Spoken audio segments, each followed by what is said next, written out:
Shalom, shalom Israël. Ici votre frère Kawam. Et Elisa. Alright, on a un reader. Shalom reader. Shalom, shalom. Alright. Aujourd'hui à l'émission, nous avons une émission très spéciale et très controversée. Nous allons parler d'un sujet qui est très très populaire à travers le monde, c'est-à-dire qui est sauvé, qui n'est pas sauvé, qui le créateur est venu, qui l'aime, etc. On va parler de ça aujourd'hui, on va démystifier tout ça. Ok? Mais avant tout, je dois vous dire que le groupe Montréal-Israël n'est pas un groupe de haine, on ne fait pas de promotion de haine de toutes sortes. Ok, nous ne sommes pas ici un groupe qui encourage d'aller attaquer des gens, de faire quoi que ce soit. Nous sommes un groupe qui adore la parole de l'Éternel et on veut comment je peux dire, faire la distribution, je pourrais dire, pour parler de cette parole-là avec les gens, échanger avec les gens, right? So, aussi, on va mettre un lien qui va être avec la description de la vidéo et vous pouvez nous contacter si vous avez des questions, on peut les répondre, vous pouvez venir dans des classes, etc. Right? Sur ce, on va prendre notre sujet. Ok? Le sujet, mais il faut comprendre aussi le but de notre vidéo. Qu'est-ce qu'on fait dans cette vidéo-là? Ok? Pour comprendre qu'est-ce qu'on fait dans cette vidéo-là, on va aller dans 2 Corinthiens 10, 4. 2 Corinthiens chapitre 10, verset 4. Ok? Le livre de 2 Corinthiens, chapitre 10, verset 4. Qu'est-ce que ça nous dit? Car nos armes de notre guerre ne sont pas charnelles. Les armes de nos guerres ne sont pas charnelles. Ça veut dire quoi? Ça veut dire que le Créateur ne nous appelle pas à prendre des armes, des outils de masse destruction, tout ça, whatever. Tout ce qu'il veut qu'on fasse, c'est quoi? Vas-y, continue. Mais puissante par Dieu pour renverser les forteresses. C'est par le Saint-Esprit du Créateur qu'on va renverser les forteresses. Mais qu'est-ce que c'est que les forteresses? Les forteresses, ce sont des mensonges, des choses, des allégations que dans le monde, qu'on pense que c'est vrai, mais c'est toutes des mensonges. Nous, on veut mettre les mensonges à terre. On veut mettre les mensonges sous nos pieds. Ok? Continue. Verset 5. 5, let's go. Verset 5. Détruisant les imaginations et toute hauteur qui s'élève contre la connaissance de Dieu. Ok, nous on veut détruire tous ceux qui viennent avec leur imagination, leur propre pensée par rapport à la parole, mais c'est pas vrai. Nous on veut instaurer la vérité. Qu'est-ce que la parole nous dit? Ok, c'est ça qu'on veut savoir. Vas-y. Et amenant toute pensée captive à l'obéissance de Christ. Voilà, c'est ça qu'on veut faire. C'est ça le but de cette vidéo. Ok, on va le lire en anglais aussi. Let's go. For the weapons of our warfare are not carnal, but mighty through God to pull down the strongholds. All right. The weapon of our warfare is not carnal. All right. It's spiritual. Okay. There's a spiritual war out there. Okay. We're fighting against forces, against demons, against lies. Okay. So we need the truth. All right. Let's go.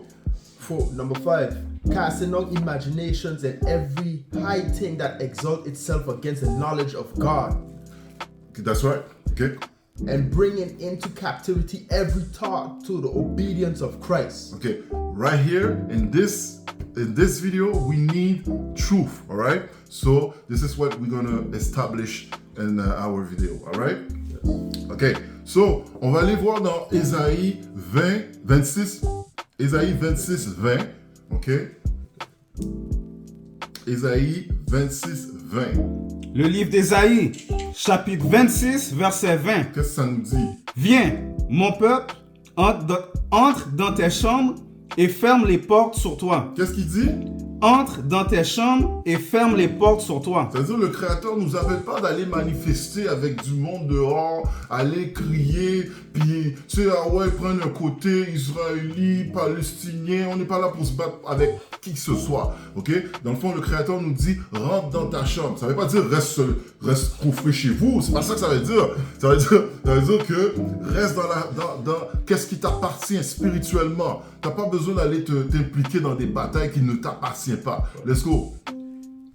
Cache-toi pour un petit moment jusqu'à ce que l'indignation soit passée. L'indignation, c'est tout ce qui se passe, qu'on voit, les tumultes qui se passent au Moyen-Orient, tout ce qui se voit, tout ce qu'on peut voir dans les nouvelles, les batailles russes, Ukraine, qu'est-ce qui se passe en Israël présentement, au Taïwan, Chine, tout ça. Ça là, le Créateur nous dit, il s'en occupe, ok? C'est pas à nous d'aller manifester à droite, à gauche, bataille, non, ok? Alright, let's go. C'est 21. 21, let's go. Verset 21. Car voici, le Seigneur sort de son lieu. Il sort de où? Le Seigneur sort de son lieu Vas-y. pour punir l'iniquité des habitants de la terre. Pour donner des câlins.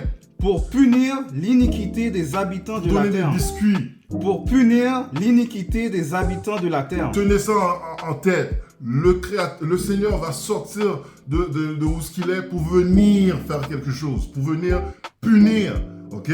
Déjà, s'il doit venir punir notre sujet qui va être sauvé, on va se mettre dans la tête qu'il y a quelque chose qui va se passer là, alright? Continue. La terre également révélera son sang et ne cachera plus ses tués. Ok? Donc, la terre va révéler tous ces morts parce qu'on voit à la télévision tous ces gens qui meurent à travers le monde, même en Palestine, en Ukraine. Tous ces gens meurent, mais il y a beaucoup de sang qui est versé présentement. Pourquoi? Parce que le Seigneur s'en vient punir les habitants de la terre. Let's go. On va le lire en anglais. Isaiah 26:20. Come, my people, enter into thy chambers. Come, enter who? Into thy chambers. Enter into thy chamber, right? And shut thy door before thee. Hide thyself as it were for a little moment until the indignation be passed over. All right. So the Creator invite us, His children, to hide in the chamber. You know, while the tumult is outside, we gotta hide among ourselves. You know, all right. For number 21, for behold, the Lord cometh out of his place to punish the inhabitants of the earth for their iniquities. He will come to do what? To punish the inhabitants of the earth for their iniquities. Iniquity. All right. Let's go. The earth. Oh, Ok, so now qu'on a compris que on n'est pas là pour faire des tumultes, aller rejoindre des gens dans les manifestations, et on sait que Israël Montréal n'est pas associé avec aucun groupe, aucune association de quoi que ce soit, on n'est pas violent. Fait que ce qu'on raconte ici dans ce vidéo-là, c'est juste sortir la vérité. That's it, alright? So, on veut savoir pour qui le Christ est venu. Pour qui? Ça, c'est un sujet très controversé parce que quand tu parles avec quelqu'un, la seule chose qu'il va te dire, un chrétien ou n'importe qui va te dire, ok, le Christ aime tout le monde, il est venu sauver tout le monde. Alright? Il n'est pas venu, il a donné son sang pour toute la terre. C'est ça que les gens disent. Alright? Mais est-ce qu'il est vraiment venu? Quand il est venu donner sa vie pour tout le monde? On va voir ça. Alright? On va aller dans Jean, on va commencer par Jean 15, 16. Jean 15, 16. Le livre de Jean, chapitre 15, verset 16. Vous ne m'avez pas choisi. Non, mais j'ai choisi le Créateur comme serviteur. Vous ne m'avez pas choisi. Non, mais non, ça se peut pas. C'est moi qui l'ai choisi. C'est moi, j'ai une relation personnelle avec lui. Vous ne m'avez pas choisi. Vas-y. Mais moi, je vous ai choisi. Qui a choisi qui? Mais moi, je vous ai choisi. D'ailleurs, c'est le Créateur lui-même qui t'a choisi. Si t'as pas choisi, t'as pas choisi. C'est pas toi qui... Il n'a pas besoin de toi. C'est toi qui as besoin de lui. Ok? Continue. Et vous est établi pour que vous alliez et que vous portiez du fruit. Et que votre fruit puisse demeurer afin que tout ce que vous demanderez au Père, en mon nom, il puisse vous le donner. That's it. On va lire en anglais maintenant. John 15:6. Ye have not chosen me, but I have chosen you. I chose the Most High. No, I have chosen you. The Most High chosen us, all right, as a tool. All right, let's go. And ordain you that ye should go and bring fruit and bring forth fruit, that your fruit should remain, that whatsoever ye ask for of the Father in my name, he may give it to you. The fruit is keep the commandment, keep the law, okay? And if it's possible, teach your people to keep the commandment. That's the fruit, all right? Go ahead. It's over? Yeah, about 17. All right, go ahead. Verse 17. These things I command you, that ye love one another. Yeah. So everything we're doing in this video is by love. by love for the people, the nation. All right? So let's continue. We're going to Jean 10:40. Jean 10:14. Le livre de Jean, chapitre 10, verset 14. Je suis le bon berger. Qui est le bon berger? C'est le Christ. Let's go. Et je connais mes brebis. Il connaît qui? Et je connais mes brebis. Vas-y. Et je suis connu des miennes. Donc ces brebis, lorsqu'ils entendent ce berger, le bon berger, les brebis reconnaissent la voix de ce berger. C'est pas tout le monde qui va reconnaître la voix de ce berger-là. C'est pas tout le monde. Donc c'est pas fait pour tout le monde d'entendre la voix du Christ, du Saint-Esprit. Alright? Mais ceux qui doivent l'entendre vont l'entendre. Vas-y. C'est tout? Alright. Là on va sauter à 27. 10, 27. Jean 10, 27. Le livre de Jean, chapitre 10, verset 27. Yeah. On va aller. Mes brebis entendent ma voix. Ces brebis font quoi? Mes brebis entendent ma voix. Ces brebis, c'est possessif. Ça veut dire possessif, ça veut dire que c'est pas tout le monde qui va entendre sa voix. Il y a vraiment un petit groupe qui va entendre sa voix. Ok? On va le lire en anglais pour pas aller trop loin. Vas-y. Okay then. John 10 and 14. 14, let's go. I am the good shepherd, He's the good shepherd. Who's the good shepherd? Yahushua. Yahushua. Let's go. and know my sheep, and I am known of mine. Okay, so his sheep know him and he know his sheep. So his sheep is possessive pronoun, okay? It's not for everybody because everybody is not a sheep, okay? You have wolf, you have goat, you have serpent, okay? He said his sheep, all right? Let's go to 27 now. 27. But my sheep hear my voice. My sheep hear my voice, and I know them, and they follow me. He know them because he chosen them. Because he said he chose you. You didn't choose them. You didn't choose him. All right? So il dit que il vous a choisi. Il nous a choisi lui, pas nous qui l'a choisi. Donc ceux qu'il a choisi va reconnaître sa voix. All right? Allons dans maintenant 2 Timothée 2:19. 2 Timothée 2:19. Ok? Donc j'espère que vous comprenez qu'est-ce qu'on fait ici. On partage cette vérité parce qu'on est en amour avec cette parole-là et on veut que les gens puissent écouter cette parole-là parce que votre salvation, votre sauvegarde qu'on parle là dans ce sujet ce soir, c'est dans votre intérêt d'entendre cette parole. Right? Vas-y. Le livre de 2 Timothée, chapitre 2, verset 19. Toutefois, le fondement de Dieu demeure ferme. Ayant ce sceau, le Seigneur connaît ceux qui sont à lui. Le Seigneur connaît qui? Le Seigneur connaît ceux qui sont à lui. Donc, il connaît ceux qui sont à lui. C'est-à-dire, parmi un paquet de monde, il sait qui sont à lui. Ça veut dire que ce n'est pas tout le monde qui sont à lui. Parce qu'il connaît dans ce monde qui est à lui. All right, let's go. Et quiconque invoque le nom de Christ se détourne de l'iniquité. Qu'est-ce qu'ils font les gens qui connaissent le Christ? Quiconque invoque le nom de Christ se détourne de l'iniquité. Donc, ceux qui le connaissent, c'est ceux qui se détournent du péché. Du péché, right? Si tu connais le nom du Christ, ou du Créateur, tu vas te détourner du péché, tu vas garder les commandements, alright? On va le lire en anglais. 2 Timothy chapter 2 verse 19. Nevertheless, the foundation of God standeth sure. He's standing how? Sure. The foundation. That's it. From the beginning, he has a people. Until the end, he will have a people, right? He didn't change. The Most High don't change. Let's go. Having this seal, the Lord know them that are his. The Lord know who? Them that are his. That's it. And let everyone that name the name of Christ depart from their iniquity. Depart from sin. If you claim that you know the Most High, you know His Christ, you depart from sin. All right? You keep His commandment. On va aller dans Psaume 119, 176 maintenant. Psaume 119, 176. Le livre de Psaume, chapitre 119, verset 176. Je me suis égaré comme une brebis perdue. Nous sommes égarés comme une brebis perdue. Ok?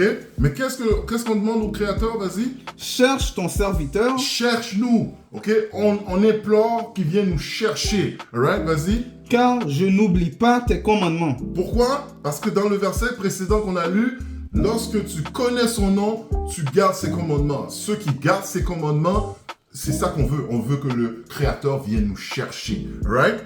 On va lire en anglais maintenant. Psalms 119 and verse 176. I have gone astray like a lost sheep.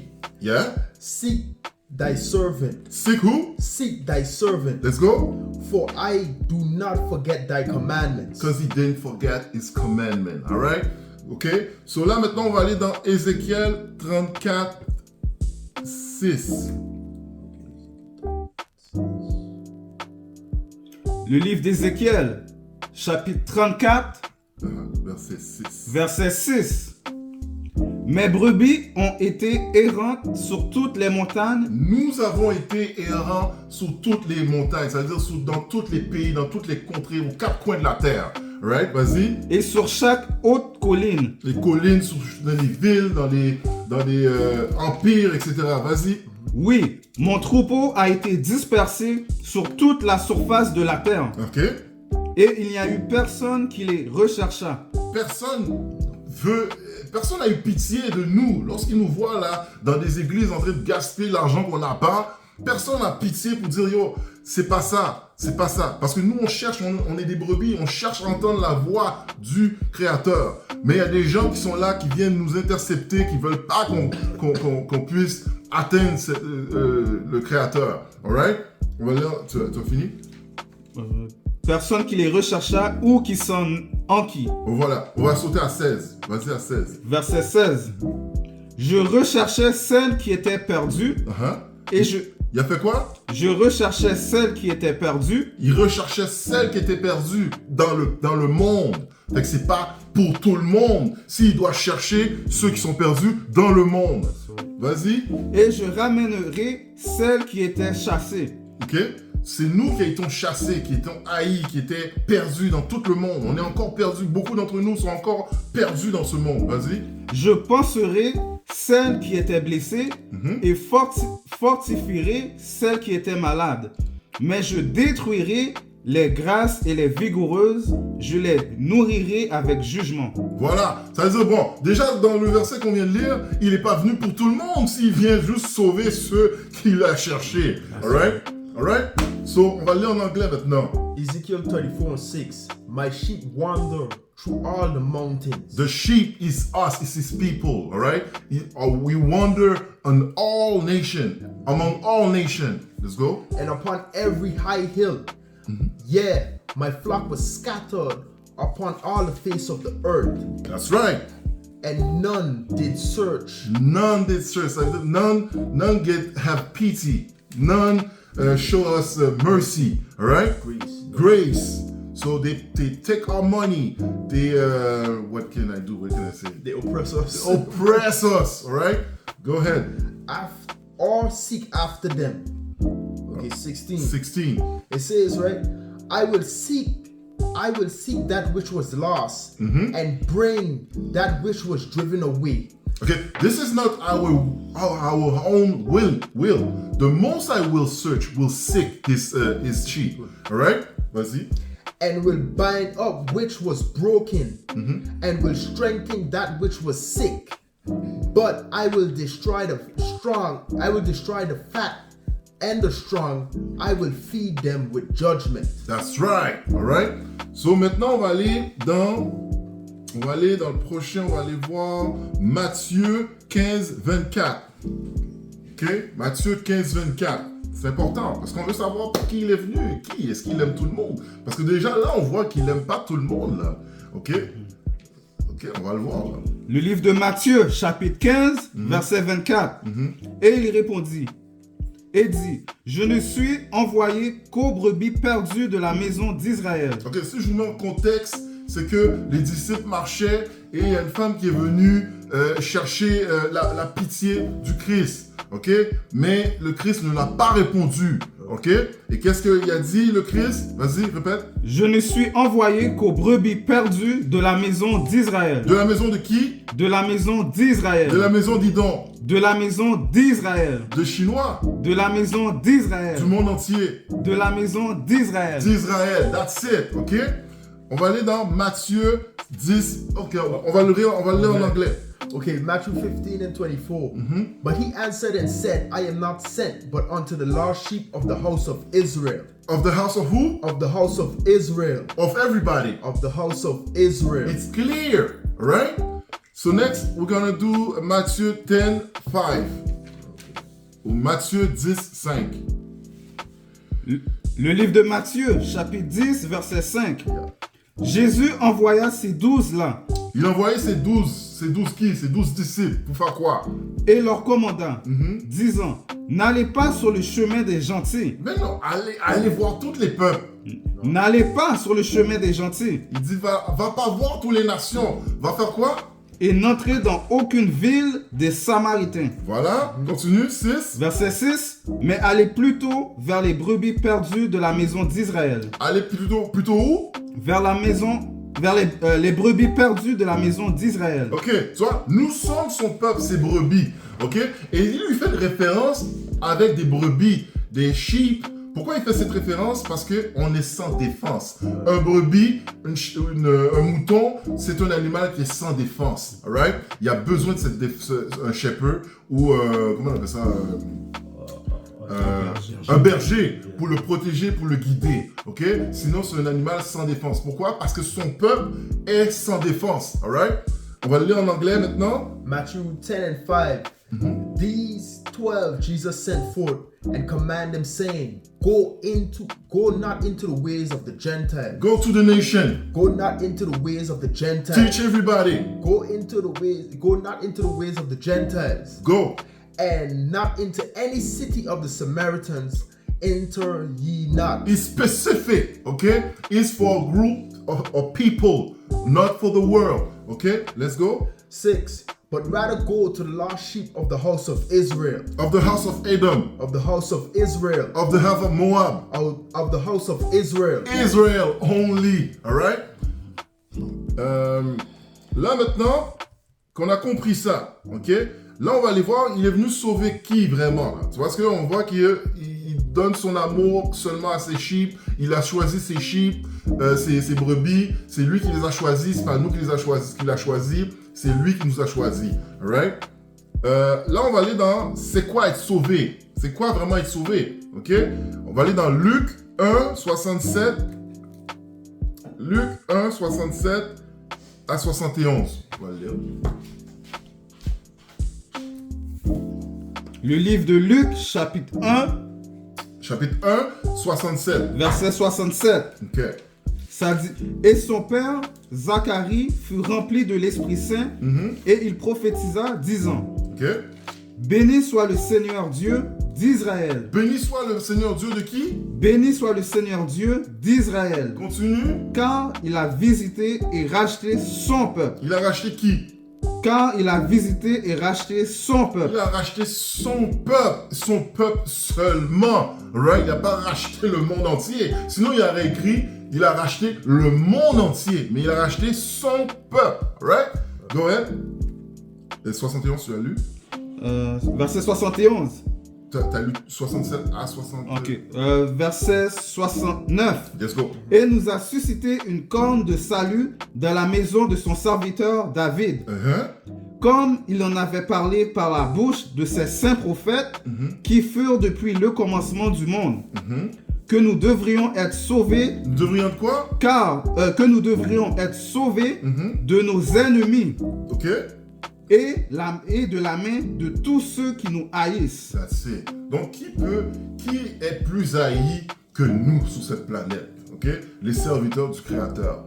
Ok? Les brebis égarées du Créateur. Personne est plus haï que nous. Right? Fait que c'est nous qui avons besoin d'être sauvés. Right? Là, on va le lire en anglais. Luke 1 and 67.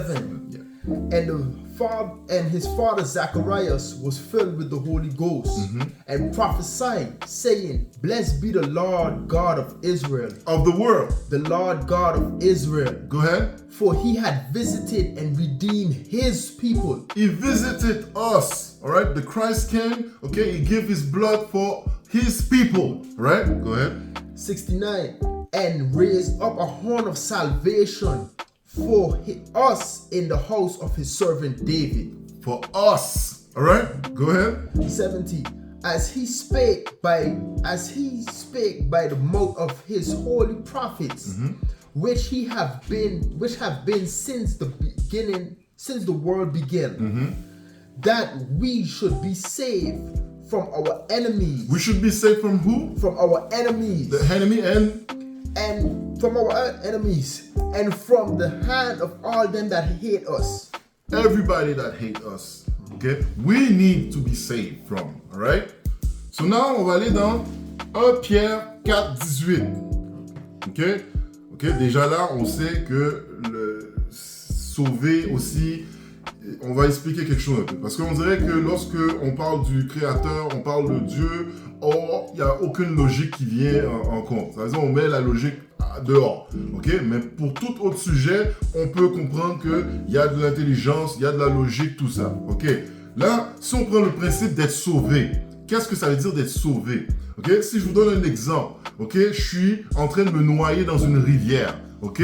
Là, finalement, il y a un passant qui passe, il me dit, j'ai appelé les secours. Est-ce que je suis sauvé? Non, je suis pas sauvé. Pourquoi? Parce que je suis encore dans le danger d'être noyé. Ok? Mais on dirait que chaque fois qu'on essaie de mettre la logique dans la spiritualité, ça marche pas. Alright? Fait si quelqu'un te dit, ok, t'es sauvé, t'as-tu accepté le Christ comme sauveur personnel? Ok, oui, alors t'es sauvé. Mais je suis encore dans le danger des maladies, des épidémies, des guerres, de tout ça. Ok? Donc je suis pas sauvé. Je vais être sauvé jusqu'à temps que le Christ vienne me retirer du danger et me ramène dans son royaume. Alright? On va le relire? Ok, go ahead, on va Le lire. livre de 1 Pierre, chapitre 4, verset 18. Go ahead. Et si l'homme droit est rarement sauvé, L'homme qui? et si l'homme droit Ça veut dire quoi là, ici? Ici, c'est très important. Il te dit que si l'homme droit est pratiquement pas sauvable, l'homme droit, c'est-à-dire l'homme qui obéit aux lois, l'homme qui fait les commandements, l'homme qui sacrifie, Dieu dit ça va être difficile de les sauver. Imagine ceux qui ne font pas les lois, qui n'ont pas de crainte, pas de discipline, ça va être quoi? Tu comprends? Vas-y. Et si l'homme droit est rarement sauvé, où comparaîtra l'impie et le pécheur? L'impie, c'est le pécheur avec un grand P. Le pécheur, c'est nous qui transgressons les lois. Alright? Donc, où va se placer l'impie? C'est-à-dire celui qui règne dans ce monde. Parce que le monde a été donné à qui? À l'impie. Cet impie contrôle ce monde-là. Fait que Dieu dit, si c'est la personne qui garde les lois, le gars qui est discipliné, ça serait, dans ce monde-là, ça va être difficile de les libérer. Voyons donc pour ceux qui font pas les lois, qui font absolument rien, qui se disciplinent pas. Alright? Fait que c'est pas tout le monde qui va être sauvé. Alright? Continue. Verset 19. Verset 19. Que ceux donc qui souffrent selon la volonté de Dieu lui confient leurs âmes en faisant le bien comme à un créateur fidèle. That's it. Okay. Ça fini? Alright. On va lire en anglais. 1 Peter 4 and 18. And if the righteous scarcely be saved, Okay, the righteous is them who keep the law, okay, is being disciplined, okay, is scarcely saved, right? So it's mean like it's very difficult to save, all right? Go ahead. where shall the ungodly and the sinner appear? Where? Somebody tell me where the ungodly and the sinner appear, right? So now, 19, let's go. Wherefore, let them suffer according to the will of God. Let them who? What? Let them suffer according to the will of God. Let the MP, the wicked and the sinner suffer. Let's go. Commit commit the keepings of their soul to him in doing well, as unto a faithful creator. That's right. The Most High advising you to do good. All right? Right. So now, on va aller dans Ézéchiel 13, 8. Parce que tout le monde pense que tout le monde peut être sauvé, Dieu aime tout le monde, il a donné son sang, on est bon, tout le monde est bon là, ok? Non, tout le monde n'est pas bon, right? Ézéchiel 18, 13, 8. Le livre d'Ézéchiel, chapitre 13, verset 8. C'est pourquoi, ainsi dit le Seigneur Dieu, parce que vous avez prononcé la vanité et vu des mensonges, à cause de cela, voici, je suis contre vous, dit le Seigneur Dieu. Donc, il est contre nous, contre les pécheurs. Il n'est pas pour tout le monde, right? Là, on va aller dans Zacharie. Je pense que c'est Zacharie. J'ai mis Zacharie. Okay, read it in English. Ezekiel 13 and 8. Therefore said the Lord God, because I have spoken vanity and have seen lies, therefore, behold, I am against you, said Yahweh. He's against people, okay? He's not for everybody, right? Mais on va aller dans, je pense que c'est Zacharie 13, 8, qui dit dans tous les pays, un tiers va mourir là. C'est ça. Vas-y. Okay. Le livre de Zacharie, chapitre 13, verset 8. Et il arrivera dans tout le pays. Dans tout le pays, sur toute la terre, vas-y. Dit le Seigneur, que deux parts, ils seront retranchés et mourront. Deux parts vont faire quoi? Que deux parts, ils seront retranchés et mourront. Ok, dans le fond, le Créateur se prépare à tuer 2/3 de son propre peuple. Ok, 2 parts de son propre peuple. Donc voyons donc pour toute la terre, qui sont impies, qui sont dans un paquet de business là, right? On continue. Mais la troisième, il restera. La troisième sera sauvée. C'est-à-dire 1/3 va être sauvé. Alright, go. Zechariah 13 and 8. And it shall come to pass that in all the land, said Yahweh. And all the who? In all the land. All the land. Go ahead. 2 parts therein shall be cut off and die. That's But it. But the third shall be left therein. so 1/3 will leave. Alright? So imagine the Most High is preparing himself to kill 2/3 of his people. Alright? So not everybody will be saved. Alright? Ok, on va lire Zacharie le 9 aussi. T'as lu le 9? Le 9? Did you read the 9? No, je pense non. Oh, we'll read it. It's okay. It's okay. So, sur ce, on va finir la vidéo comme ça. On espère que vous avez compris ou appris quelque chose dans cette vidéo-là. Vous pouvez laisser des commentaires et shalom. Shalom.